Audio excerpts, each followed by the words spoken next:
Bonsoir à tous, bienvenue dans votre JTM en direct sur KTV. Nous sommes le lundi 11 février et à la une de cette édition, quid de l'opération Harpie voulue par le président de la République Emmanuel Macron. Cette annonce passée presque inaperçue semble correspondre à un changement de stratégie en matière de lutte contre l'immigration clandestine à Mayotte. Mais comment cette opération, qui a cours en Guyane depuis 2008, peut-elle se déployer sur le département? Avec quels moyens et pour quelle finalité? Autant de questions auxquelles nous tentons de répondre dans ce sujet. Avec au montage, Leslie Vimenet. Le 1er février dernier, le président de la République Emmanuel Macron a fait face aux élus ultramarins dans le cadre du grand débat national. À cette occasion, le chef de l'État a répondu aux questions des élus mahorais en matière de minima sociaux, d'insécurité ou encore de lutte contre l'immigration clandestine. Sur cette dernière problématique, Emmanuel Macron a annoncé qu'une opération Harpie serait lancée à Mayotte dès le mois de mai 2019. Cette opération interministérielle, lancée par Nicolas Sarkozy, est en cours depuis le mois de février 2008 en Guyane. Elle est menée conjointement par les forces de gendarmerie et les forces armées pour lutter contre l'orpaillage illégal. Près d'1 millier de militaires participent à cette mission afin de paralyser les sites de recherche et d'exploitation illégale de l'or dans les rivières guyanaises. Parmi les éléments engagés figurent les douanes, la direction centrale de la police aux frontières, la gendarmerie, l'armée de terre, des hélicoptères et des avions de l'armée de l'air, le parquet, ainsi que des agents de l'Office national des forêts. En 2010, les plus de 600 opérations menées ont conduit à l'interpellation de 1500 étrangers en situation irrégulière. À Mayotte, les problématiques sont tout autres, mais des forces pourraient également être déployées pour lutter contre les cultures illégales, les implantations de villages clandestins, repérer les Kwassa ou encore arrêter les passeurs.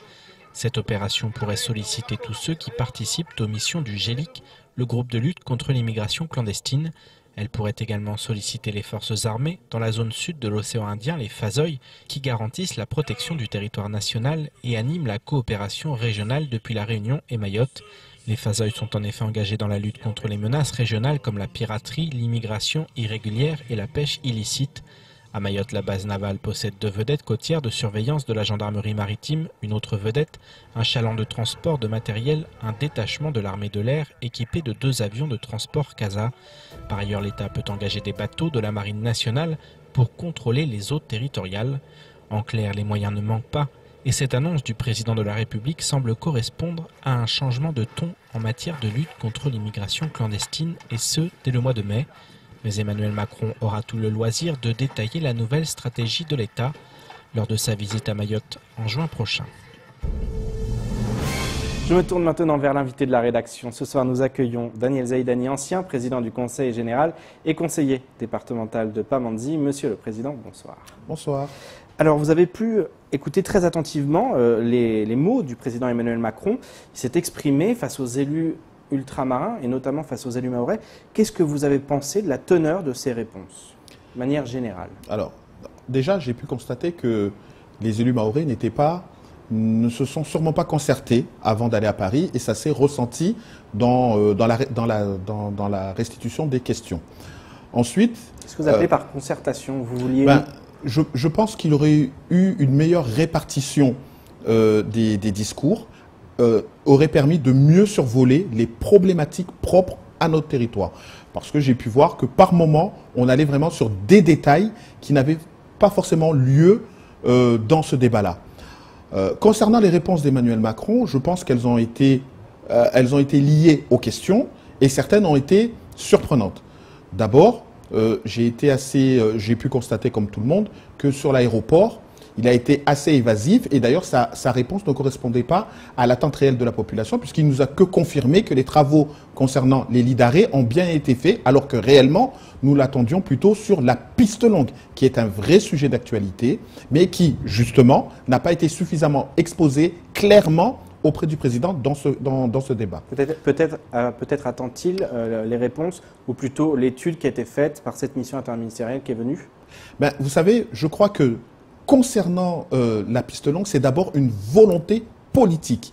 Il faut que le président de la République s'accapare de cette question. Il faut que le président de la République fasse sien la question de la piste longue. Parce que aujourd'hui, nous pouvons faire toutes les études, toutes les missions que vous voulez, mais la réalité, c'est que cette piste longue est nécessaire pour le désenclavement de l'île de Mayotte et également pour garantir le développement économique touristique que d'ailleurs Emmanuel Macron avait promis aux Mahorais lors de sa lettre qu'il avait adressée aux Mahorais le 20 avril 2017.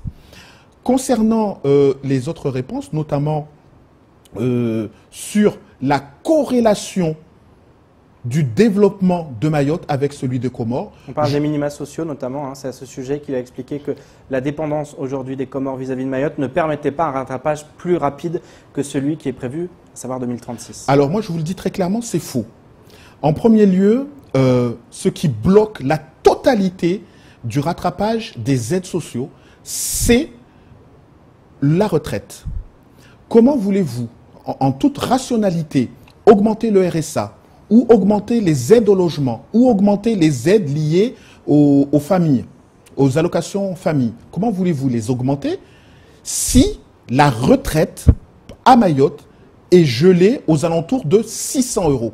Nous savons que le RSA en métropole, pour une personne en couple, devrait tourner autour de 600 €. Or, aujourd'hui, ils ne perçoivent que la moitié parce que, justement, on ne veut pas donner une rémunération équivalente à une personne qui a travaillé pendant 40 ans.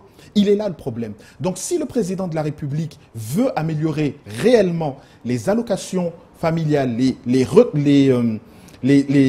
aides au logement et le RSA, il doit d'abord s'intéresser à la retraite. C'est le chantier qui doit être poursuivi. Et je vous rappelle qu'effectivement, la retraite, le rattrapage par rapport à la retraite, les barèmes, sont étalés jusqu'en 2036. Et c'est ça le retraité de droit commun, ça sera en 2078, voilà. Si on compte 2036 et 42 ans. Parce que là, aujourd'hui, si vous voulez, en gros, vous êtes plafonné à moins de 2000 €, quelle que soit la rémunération que vous percevez. Donc, l'inégalité n'est pas en fonction des Comores, mais elle est réellement par rapport à la politique que mène le gouvernement sur le territoire de Mayotte. Et bien évidemment, cette politique est injuste. Les Mahorais se sont exprimés dès 2009, lorsque Nicolas Sarkozy avait présenté un rattrapage sur 25 ans, et les Mahorais et les Mahoraises avaient très clairement exprimé leur opposition et la nécessité d'améliorer les choses. Emmanuel Macron, toujours dans son courrier au 20 avril 2017, avait insisté en disant qu'il allait respecter le travail qui avait été fait sur Mayotte 2025. Vous le souteniez à l'époque d'ailleurs. Mais je le soutenais parce qu'il nous a promis beaucoup de choses. Beaucoup de choses. Donc, vous avez l'impression que justement les promesses aujourd'hui elles ne sont pas tenues au regard de justement ces dernières réponses qu'il a apportées complètement, parce que dans Mayotte 2025, je vous rappelle que nous devions avoir un rattrapage pour 2025. Or aujourd'hui, la retraite est toujours basée sur 2036. Donc Emmanuel Macron ne respecte pas sa parole. Ensuite, je rappelle enfin que pour le développement économique du territoire, nous ne devons pas être liés au développement des Comores. Ce n'est pas possible. C'est pas possible que 40 ans après la séparation avec les Comores, que nous ayons un président de la République qui nous explique tranquillement, comme si nous étions des enfants, même si en plus il a dit les enfants, nous ne pouvons pas accepter que le développement de Mayotte dépende du développement des Comores. Aujourd'hui, nous avons une belle enveloppe. Daniel Zaïdani, est-ce que les derniers chiffres de l'INSEE ne vont pas dans le sens de ce que dit le président de la République, à savoir il y a des faits. Aujourd'hui, une personne sur deux à Mayotte est de nationalité étrangère. Ça, ce sont les faits. Est-ce que finalement, il ne se base pas là-dessus pour expliquer ça et pour expliquer qu'aujourd'hui, dans l'état actuel des choses, ce n'est pas possible? Dès 2006, les maires de Mayotte ont exprimé la volonté de lutter contre l'immigration clandestine. Les maires, à l'époque, en 2006, avaient même manifesté et le préfet, à l'époque, avait rappelé aux maires de Mayotte que c'était une compétence régalienne. Il appartenait à l'État de gérer les frontières.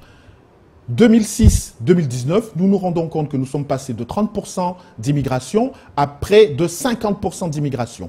Donc ça veut dire très clairement que l'échec est une responsabilité totale de l'État et on ne doit pas payer le prix de l'échec de l'État. Au contraire, l'échec de l'État doit être compensé par une puissance financière sur le territoire pour accélérer le rattrapage économique et pour accélérer le développement. Parce qu'au final, le fait d'avoir laissé sur le territoire près de 100 000 personnes rentrer, et ça, c'est de la responsabilité de l'État, eh ben, maintenant, nous avons tous nos secteurs d'activité économique, de réception, d'accueil du public qui sont saturés. Bien évidemment, l'État doit tenir compte de cette présence humaine sur le territoire pour continuer notre développement. Or, aujourd'hui, vous voyez bien que les moyens qui sont alloués à Mayotte ne sont pas à la hauteur de l'immigration que nous subissons. Alors donc, justement, Daniel Zaïdani, rebondissons sur ce qu'il a annoncé également, cette opération Harpie à Mayotte, qui sera déployée dès le mois de mai 2019, donc avant sa venue. Qu'est-ce que vous en pensez déjà dans le principe de ce dispositif qui n'est pas tout à fait pareil, puisque c'est vrai qu'en Guyane, c'est pour lutter contre les trafics d'or qui sont illégaux. À mon sens, c'est plus, encore une fois, une opération de fanforade.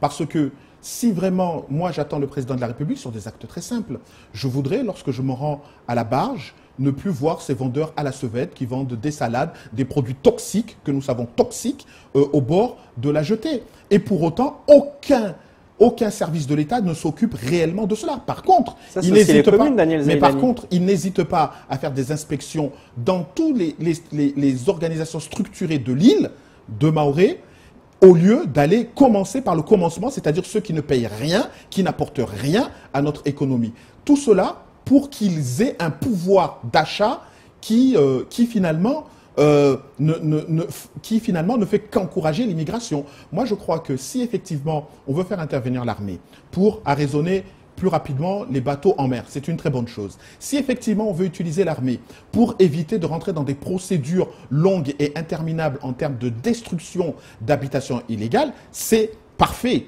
Mais si c'est pour faire ce qui est déjà fait et qui n'apporte pas de résultats depuis plus de 15 ans, ça ne m'intéresse pas. Moi, je veux des actions immédiates.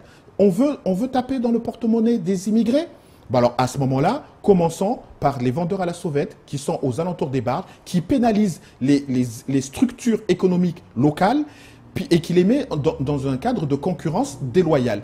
Si vraiment on veut s'assurer que les choses aillent plus vite, qu'on puisse raser tous les villages qui ne sont pas sur le territoire. Et qu'on laisse enfin les cartes de séjour qui ont obtenu des cartes de séjour en bonne et due forme partir de Mayotte s'ils le souhaitent. Si nous n'arrivons pas à faire en sorte qu'un collège ait suffisamment de profs, suffisamment de surveillants pour garantir un enseignement de qualité, faisons les choses. Vous savez, Emmanuel Macron nous avait promis pendant sa campagne qu'il allait mettre 15 élèves devant un prof en CP et en CE1 dans les zones prioritaires. Aujourd'hui, rien n'a été fait à Mayotte. Il l'a fait en France métropolitaine et à Mayotte, nous n'avons rien fait. Donc, comment voulez-vous que ces annonces, encore une fois sur l'immigration, puissent être perçues comme une avancée, alors même que là où nous avons besoin du président de la République, il n'agit pas. Il n'agit pas sur les minas sociaux, il n'agit pas sur le secteur éducatif. Nous avons parlé de 500 millions pour le système scolaire. Combien de classes ont été construites? Combien d'élèves maintenant se retrouvent à 15 en CP et en CE1? Zéro. Donc le là, plan date du mois de mai l'année dernière. Oui, mais les promesses d'Emmanuel Macron datent du 20 avril 2017 et aucune initiative particulière n'a été enclenchée pour arriver à la rentrée 2019 avec des subdivisions de classes. Donc c'est ça, le mandat d'Emmanuel Macron termine maintenant dans 3 ans. Ça fait 2 ans, nous avons perdu 2 ans, aucun plan n'a été encore écrit. Et bien évidemment, je peux vous garantir qu'en 2022, nous n'aurons toujours pas la subdivision de ces classes, de CP et de CE1. Un dernier mot, Daniel Zaïdani. Il y a quand même eu du positif durant ce mandat. Il y a eu effectivement ce plan, il y a le GELIC qui a été créé, il y a toutes ces choses. Est-ce que vous n'avez pas quand même l'impression que ça avance? Peut-être pas suffisamment, mais par rapport à ce qui a été avant, vous avez soutenu Emmanuel Macron. Aujourd'hui, effectivement, vous êtes contre la politique qui est menée, mais est-ce que vous n'avez pas l'impression qu'il y a des avancées? Je suis sur les faits.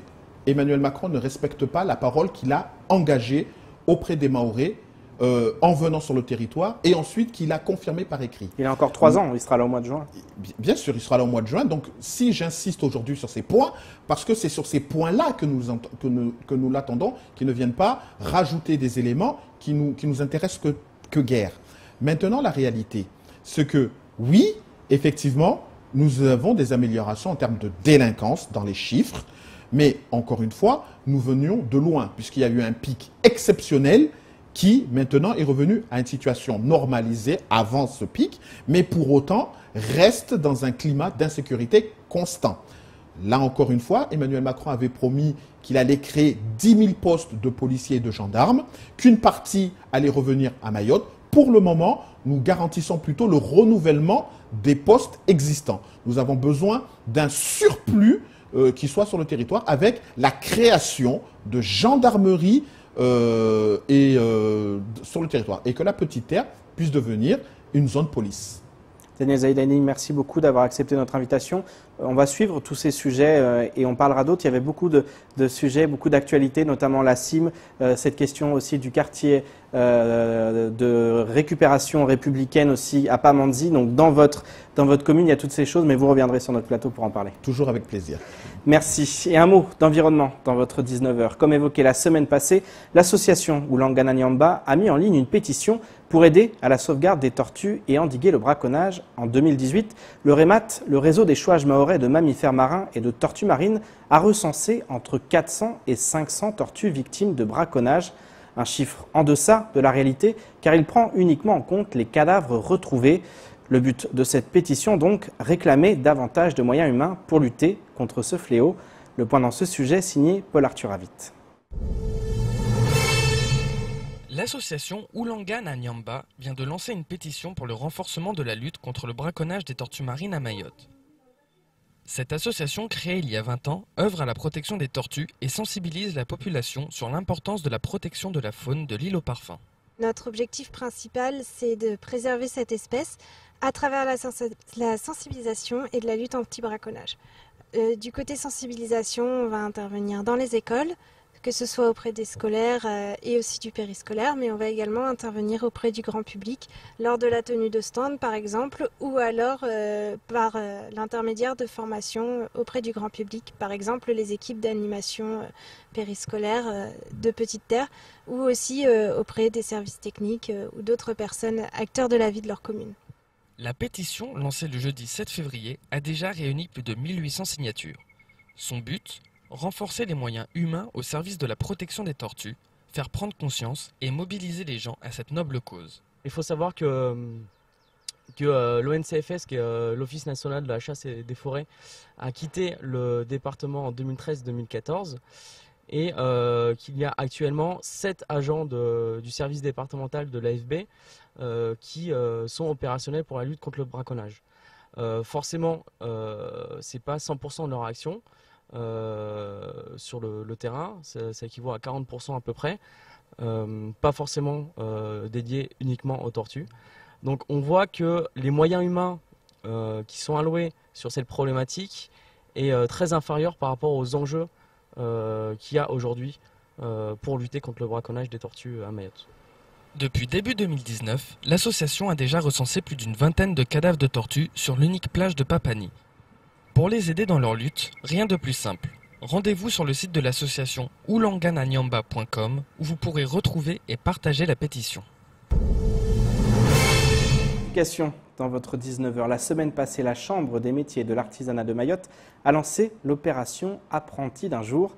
Des élus du conseil départemental ont été invités à se glisser le temps de quelques heures dans la peau d'un apprenti. Une manière de montrer qu'il n'existe aucun sous-métier et que les filières professionnelles se doivent d'être valorisées. À ce titre, la CMA a créé un centre qui doit permettre aux jeunes du département d'être mieux orientés. Écoutons plutôt Jean-Denis Larose, le directeur de l'institution, invité de la matinale de Cauzy. Quand on a des jeunes qui sont limites et à qui l'on propose un métier qu'ils ne veulent pas, forcément, il y a très rapidement un décrochage. Voilà. Donc aujourd'hui, nous avons créé, avec l'aide du FSE, nous avons créé un centre d'aide à la décision qui nous permet de recevoir beaucoup de jeunes, beaucoup de jeunes. On doit en recevoir un peu plus de 1000 en 21 mois. Et ces jeunes-là viennent, ont des entretiens personnalisés à plusieurs reprises et nous les aidons à choisir leur métier, à leur montrer que l'apprentissage, c'est une voie d'excellence. Nous les amenons dans les entreprises pour qu'ils puissent voir les métiers et se rendre compte des métiers qu'ils ont imaginés pour eux, mais c'est peut-être pas leur voie. Et puis finalement, ensuite, ils sont orientés vers des centres de formation professionnelle ou bientôt à la CMA. une marche pour la fin des monopoles à Mayotte, des assemblées générales dans tous les établissements de l'île ou encore le protocole communal de participation citoyenne à Chirongui. Voilà ce qu'il faut retenir du reste de l'actualité locale. Place aux brèves de ce lundi 11 février. Le 24 janvier dernier, la commune de Chirongui a signé son protocole communal de participation citoyenne. Encadrée par la gendarmerie nationale, la police municipale et les élus locaux, cette participation citoyenne a pour objectif de lutter contre la délinquance et les incivilités en incitant la population à adopter une attitude de vigilance citoyenne. Cela passe par des gestes simples comme alerter les forces de sécurité de tout fait particulier ou inhabituel observé. Des référents seront désignés sur chacun des 7 villages de la commune. Choisis sur acte de volontariat, ils seront chargés de faire le lien entre les résidents de leur quartier et les forces de gendarmerie et de police municipale. Par la suite, chaque mois, un bilan des actions menées sera établi pour maintenir la dynamique du dispositif. Les réunions de bilan seront ouvertes à tout citoyen soucieux de s'impliquer dans la stratégie de sécurisation de son quartier ou son village. Pour terminer, des opérations de communication seront lancées pour informer la population des modalités d'application du dispositif. Vendredi dernier, l'intersyndicale de l'éducation a envoyé un communiqué de presse pour annoncer la tenue d'assemblées générales dans tous les établissements de l'île le lundi 18 février de 11h à 13h. Les syndicats souhaitent se réunir pour évoquer la très contestée réforme des lycées qui, selon eux, n'est en réalité qu'une machine à supprimer des postes. L'intersyndicale ajoute que l'école de la confiance est un slogan vide de sens, particulièrement à Mayotte, où les engagements n'ont pas été tenus. Elle ajoute, je cite, suite au mouvement social de l'année dernière, nous devions recevoir les moyens d'une REP, il n'en sera rien. Les engagements indemnitaires envers les titulaires ne sont pas tenus, l'indexation à 40% est menacée au lieu d'être augmentée. La contractualisation est à plein régime avec son lot de précarisation. C'est pourquoi nous appelons tous nos collègues dans tous les établissements de Mayotte à la même heure, le même jour, à se réunir sur le lieu de travail afin d'échanger sur tous ces sujets et de déterminer ensemble les actions à venir. Samedi, près de 200 personnes ont marché du rond-point du Four à Chaud jusqu'à la piste de Pamandzi afin de réclamer la fin des monopoles à Mayotte. À la suite du rassemblement, le collectif des citoyens et l'intersyndicale qui avaient appelé à la mobilisation ont lancé les mots suivants, je cite, « Piste longue égale concurrence aérienne, égale prix juste des billets d'avion, liberté réelle de circulation, égale décollage économique de Mayotte ». Mayotte se mobilise massivement et se bat pour améliorer le quotidien de tous. Le collectif intersyndical de Mayotte est de tous les combats pour notre île. PS, où sont nos élus et nos intellectuels qui bavassent et gesticulent pour aller à l'Elysée et faire des selfies, mais ne sont pas à Pamandzi avec les Mahorais de base. Le rassemblement a eu lieu dans le calme et sous l'escorte de 3 camions de gendarmes mobiles. Reste maintenant à savoir si cet acte 1 en appellera d'autres dans les prochaines semaines. Si le thème de l'écriture et de la lecture du conte fait bien partie du programme national des élèves de 6e, au collège de Pamandzi, ce thème est étudié d'une façon pour le moins originale. Ce matin, pas de bureau ni de cahier pour les collégiens et pour cause, 3 des membres de la compagnie de danse Tchéza leur ont rendu visite pour animer un atelier de lecture dansée. Le concept paraît simple, il s'agit de traduire le texte du conte en mouvement et les enchaîner dans une chorégraphie. La tâche est cependant moins facile qu'elle n'en a l'air. Les enfants doivent faire travailler leur mémoire, leur créativité et leur confiance en eux. Reportage signé Marion Tellier. Il était une fois au collège de Pamandzi, une classe d'élèves de 6e qui apprenait à raconter une histoire par la danse. Au début, on a travaillé sur des contes, 2 contes mahorais. Donc on a travaillé sur la lecture avec certains lecteurs. Et pendant 2 semaines, du coup, on va leur faire travailler sur des ateliers. Du coup, comment est-ce qu'on adapte le texte par rapport à la danse? Comment est-ce que le texte peut devenir une danse? Ça les change de la classe, de la table, du bureau et tout. Et ils découvrent aussi la danse. Et une danse c'est pas de la danse classique, c'est de la danse qu'ils pourraient danser, qu'ils pourraient eux-mêmes inventer en fait. Cette aventure débute avec la rencontre de Leslie Boussin, professeur d'histoire-géographie et d'une compagnie de danse comorienne, la compagnie Tchéza. Très vite, l'enseignante et les membres de la troupe échangent sur un désir commun, celui de transmettre cette passion de la danse aux plus jeunes générations. Le projet est alors proposé à l'établissement scolaire de Pamandzi, puis au collège de Passamanti et de Koualé. Une chose est sûre, à en juger par les visages réjouis des jeunes, ce programme semble faire l'unanimité. Ça me touche beaucoup, j'aime bien les rôles et la danse aussi. On fait une lecture dansée avec tous mes amis.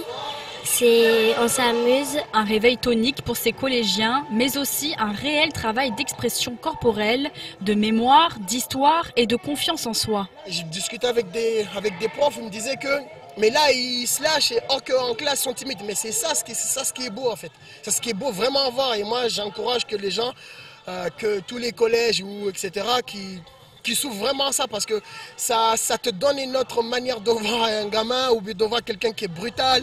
Là-dessus, tu vois vraiment qu'il se lâche. La troupe poursuivra ses visites jusqu'au vendredi 15 février à raison de 2 séances de lecture dansée par semaine. Ses membres souhaitent d'ores et déjà réitérer l'expérience dès l'année prochaine, mais pour l'heure pas de repos pour ces danseurs. Les fans de la culture hip-hop pourront découvrir leur spectacle Soyons fous à Dembéni le 16 mars prochain ou à plus de 8000 km de Lille à l'occasion de l'Institut du monde arabe qui se tiendra le 22 mars à Paris. C'est ainsi que s'achève cette édition. Ne ratez pas à 20h votre émission Quasi Sport en direct sur KTV avec comme invité le préparateur physique de la sélection mahoraise de basket, Kassim Tony. Pour ma part, je vous donne rendez-vous demain dès 19h pour une nouvelle page d'actualité locale. Excellente soirée sur Quasi.